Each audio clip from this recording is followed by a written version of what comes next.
Hey everyone, it's Tina Brigley, and this is a story that you are not going to want to miss. What would you do if you knew that you were in a very controlled environment? Some people call this a cult, some people call it a controlled environment, and the only way out was to commit adultery. Um, our guest, Shannon Avery Briggs, which people call me Briggs, which is interesting, has gone through hell and back and has come out the other side really supporting other people who are going through the same thing. And when I was hearing her story, I was like, okay, I wasn't in a cult before, but I know it was a controlled environment. So, Shannon, first of all, thank you for being here today and sharing your story with us. Tell us about that moment where I say it's the darkest moment where man, I'm in trouble here and I don't know what to do. I need to get out of here. What was that moment like for you? I had I'd been married for 10 years and I thought that we just weren't getting along. And I came home from my job that I was working and I couldn't do anything right.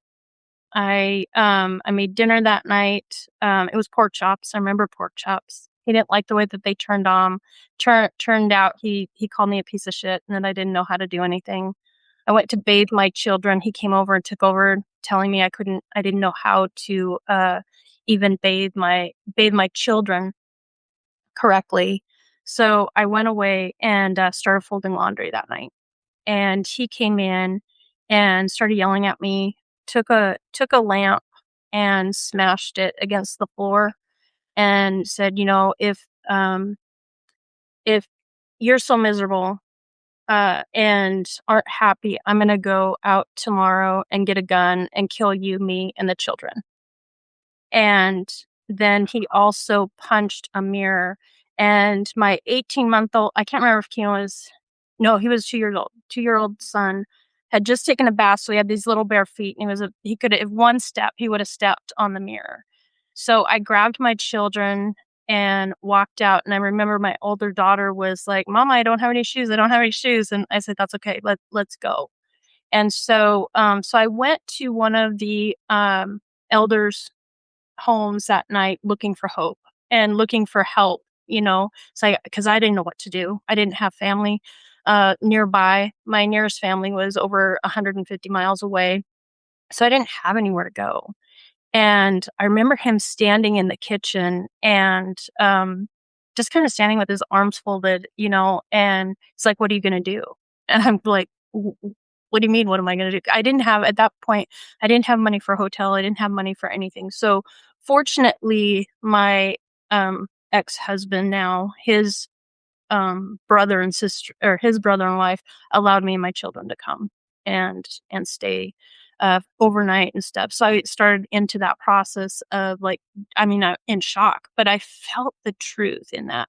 So in going through that though, the elders of the organization worked their best to get us back together, even though they knew that they had threatened to kill me. And as we had gone through, I heard the truth in his voice, when he said that. And so he ended up, we ended up separated for a while, and then he ended even going to jail because told the judge he'd rather go to jail than leave his job. And during that period of time too, one of the members of the organization actually was the manager of the apartments and called me up on the phone and said, "You're going to be evicted," because he called the police. So here I had two small children and they were going to evict us. So I had to lie to them and promise that I would never call the police again in order to stay in our townhome at that point in time. And so then we started the process of, I did end up getting gaslit and to be brought back into the relationship and everything, but the abuse continued. It had gone on for 10 years. And so I knew it was time that we had to end. And so like kind of what you opened up with, is I knew that the only way to get out of this relationship was through adultery. And so I strategically chose adultery in order to force him to, release me and stuff. So then, even though a lot of people knew that a lot of that had happened, everybody wrote letters in support of him to the courts to support him so that he could get custody of the children.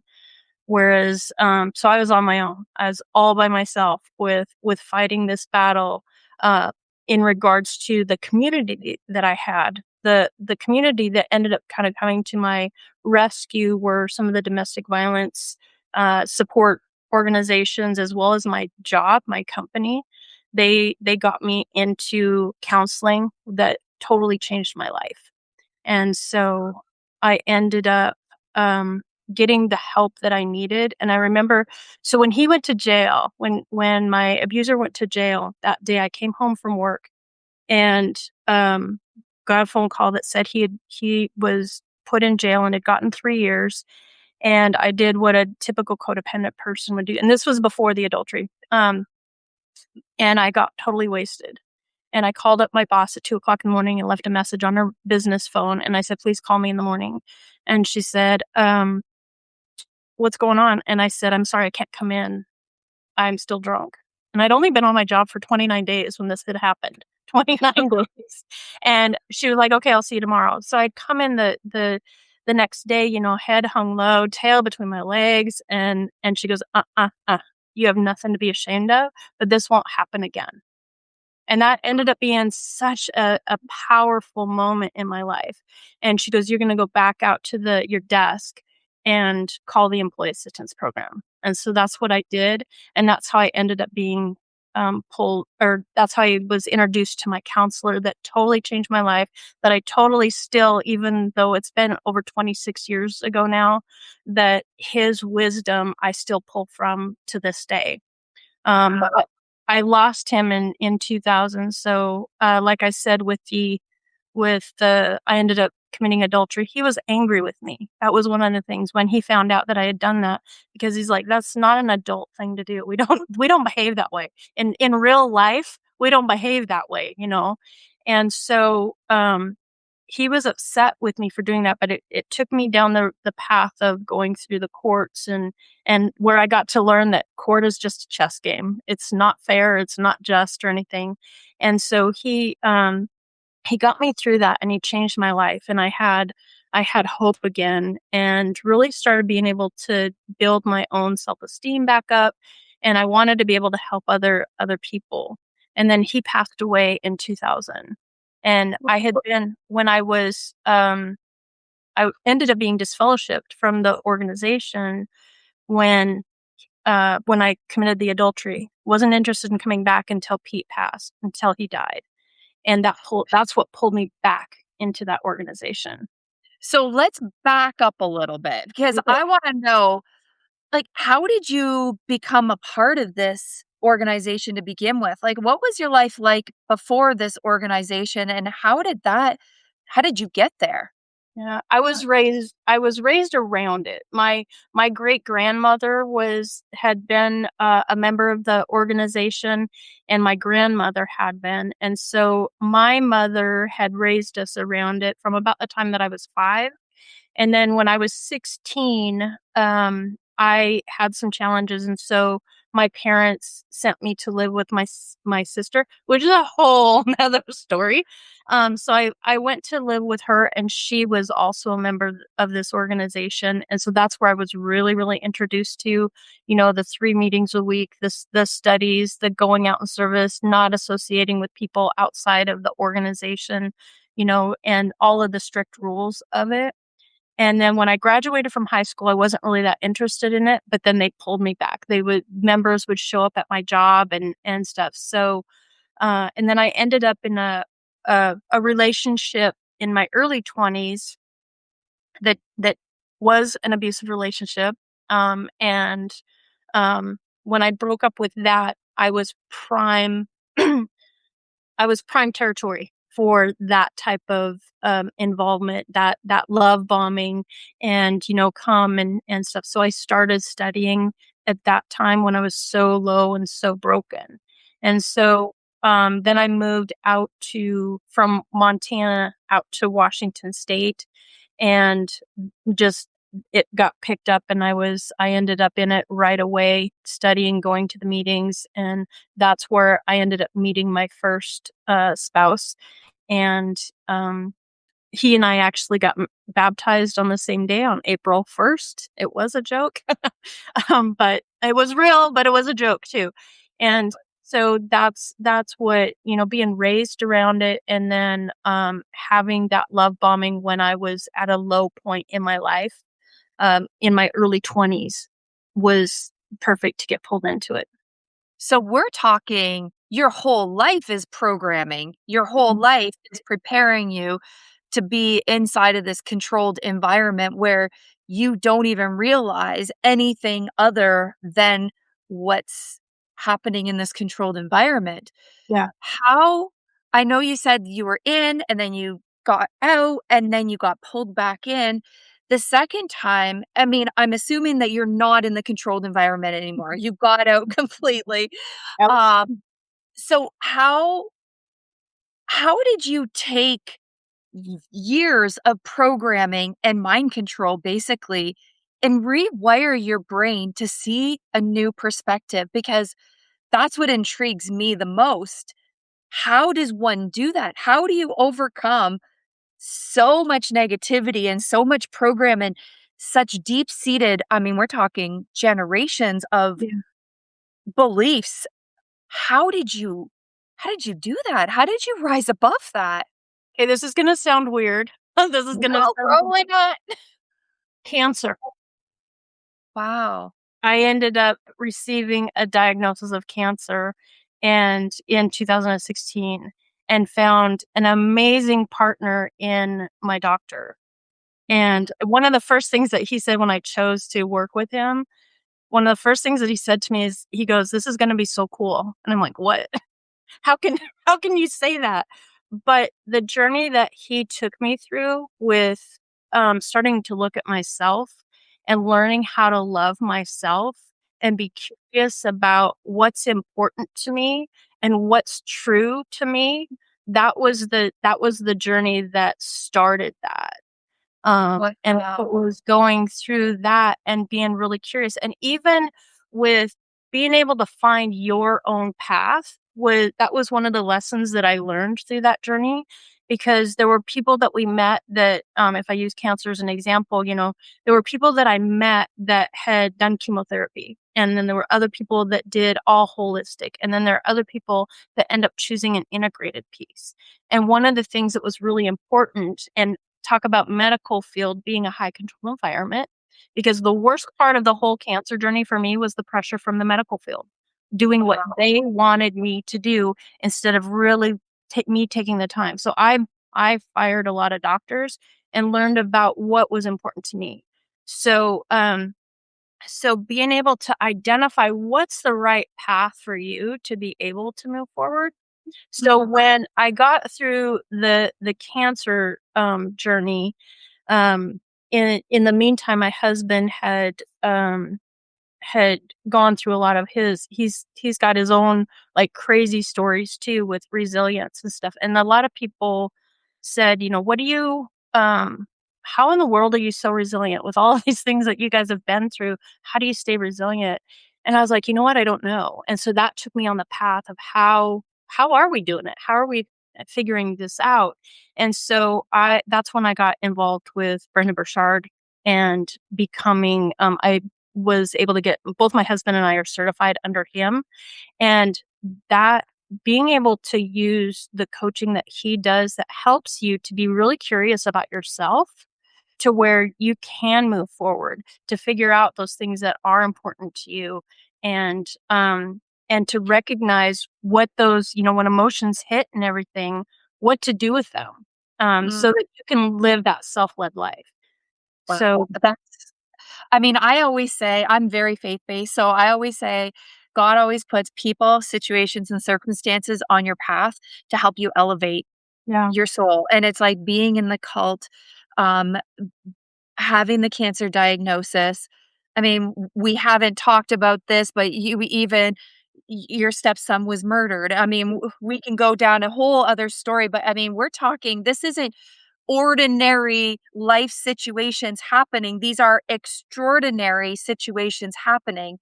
And every time you see the silver lining, you see the blessing in almost like the curse. Yeah. Um, and I think when these things happen to us, we can't actually sit back and say, oh, it's just a coincidence.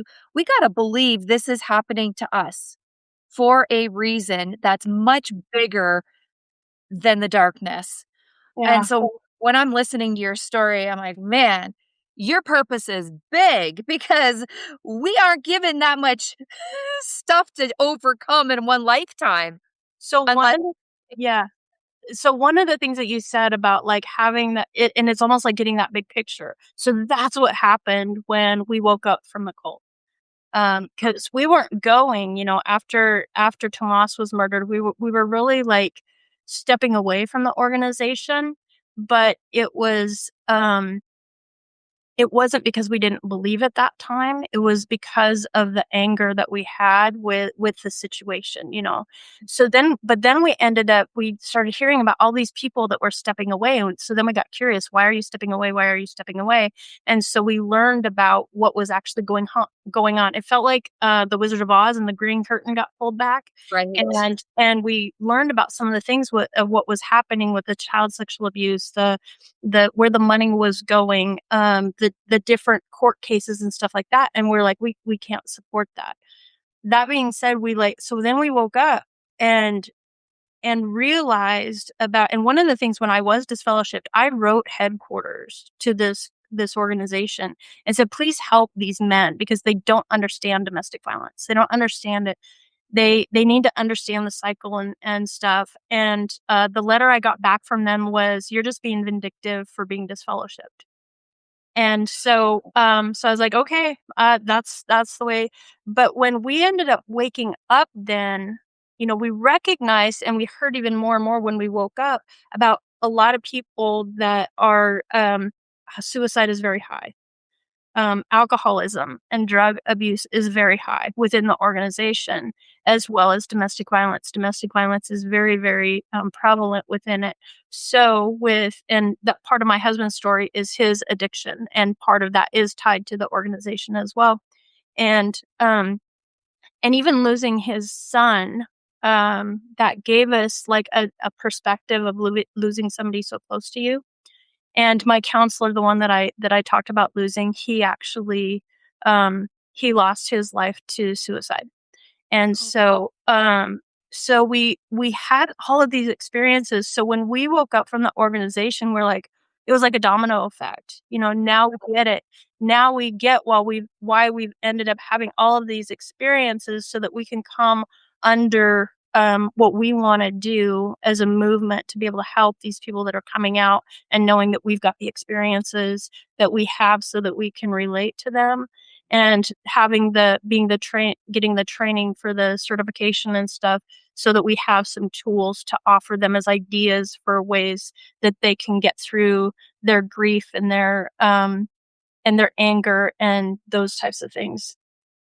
wow. I mean, my daughter just called me at the same time. I'm like, "What?" Okay, this is absolutely incredible. So, I know that there are people that are experiencing a lot of hardships right now.